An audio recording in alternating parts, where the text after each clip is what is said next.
Something strange is happening in the global job market. Companies are making record profits, but hiring fewer people than ever.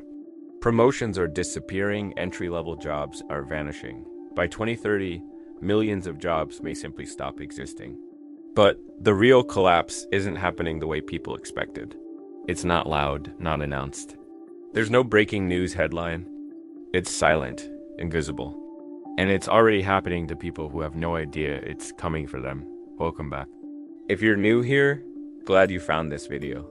Most financial news channels won't say this out loud. Today, we're breaking down the 2030 job collapse.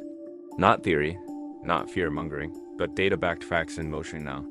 We'll walk through what's happening, who's winning, who's losing, and what you can do before it's too late. Stay until the end. The last section changes how you look at your career, your income, and your future. Let's start with what looks like good news. The economy is growing. The stock market hits new highs. Corporate earnings break records. On paper, America is thriving. But nobody's talking about this. Hiring is slowing down, not crashing, just slowing. That distinction makes this dangerous. Recessions are felt instantly. Layoffs make headlines. Politicians react. People adapt. What happens when the economy looks healthy, but underneath, the job market is being hollowed out? That's happening now. In 2023, US tech laid off over 260,000 workers. This accelerated through 2024, 2025, and into 2026. Yet, stock prices went up after layoffs. The market rewarded companies for cutting employees. That's not a bug. It is the system now. The illusion is simple. The economy looks fine. But its engine is being rebuilt to need fewer humans. Here's where it gets real.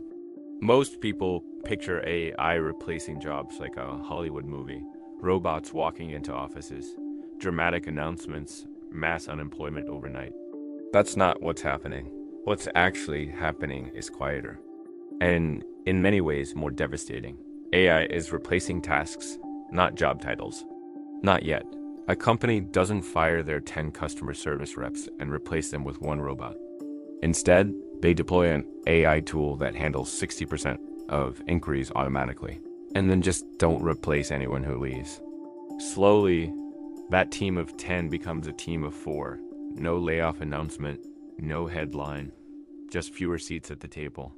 This is called silent replacement, and it's happening across white-collar America right now. Paralegals, junior analysts, marketing coordinators, content writers, data entry specialists, mid-level accountants. These aren't factory workers. These are college-educated, degree-holding professionals who are told that education was their ticket to stability. And automation isn't stopping at the entry level. Routine work, the kind that used to build experience, build careers, build the middle class, is being handed to algorithms. Fewer employees are doing more work. The ones who remain are stretched thin. And new graduates entering the workforce are walking into a market where the bottom rungs of the career ladder have been quietly sawed off. To understand why this is happening, you have to understand one phrase that's taken over every boardroom in America. Profit per employee. Not revenue, not growth, not how many people you employ, but how much profit the company generates per person on payroll. This is the new gold standard metric for investors.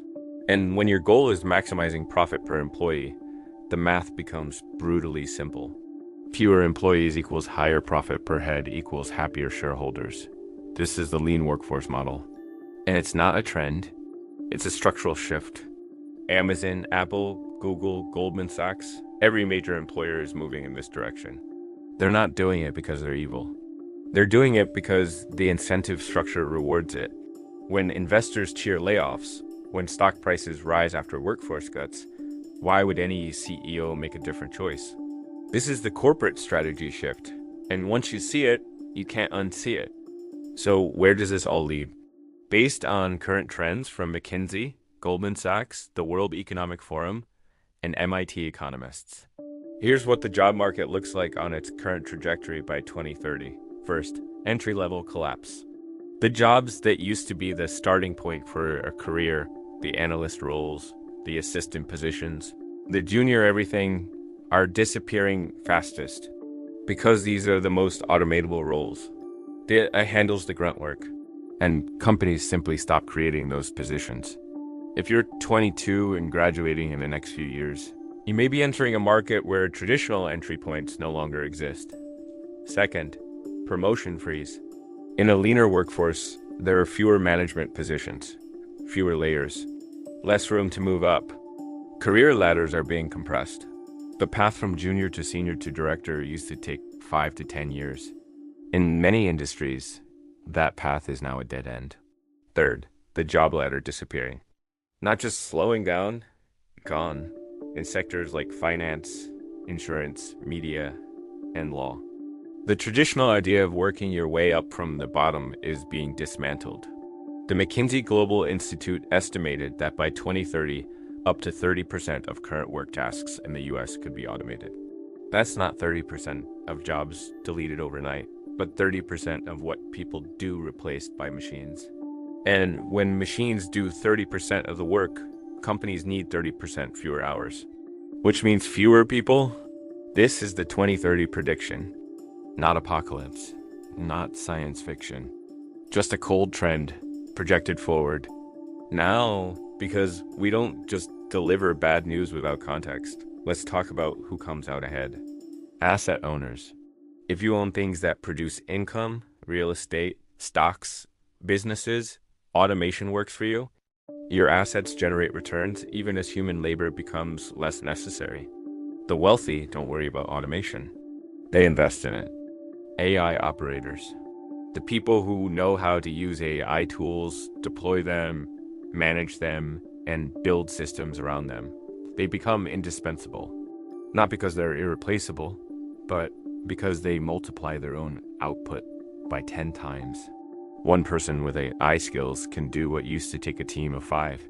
That person keeps their job. That person gets promoted. That person starts their own thing.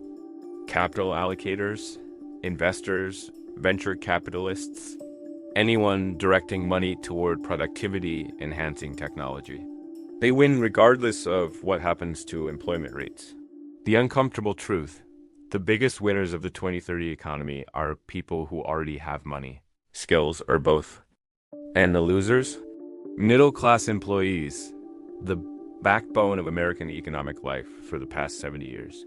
People with stable salaries, benefits, 401 kiloseconds, career progression. That entire model is under pressure. Degree holders expecting stable careers. Americans were sold a contract. Go to college, get a degree, get a job, build a life. That contract is breaking down. Student loan debt is at record highs.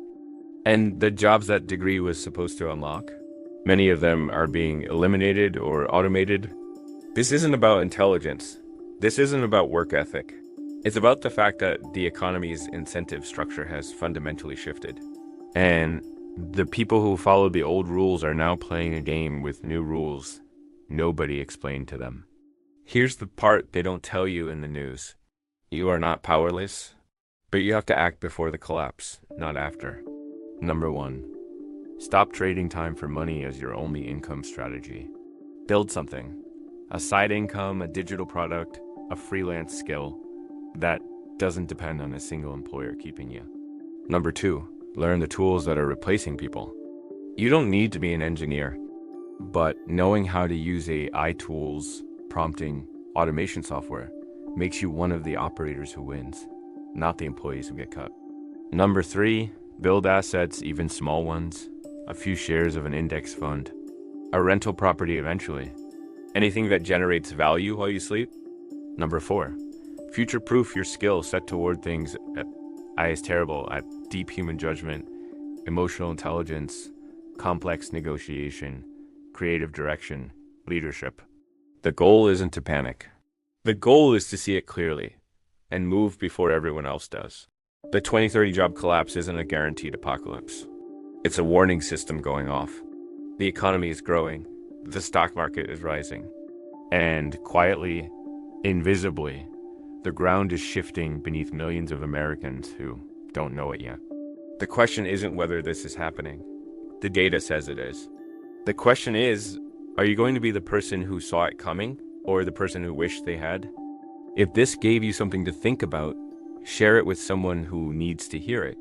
And if you want to know more about how to build income outside of a job, that video is right here. See you in the next one.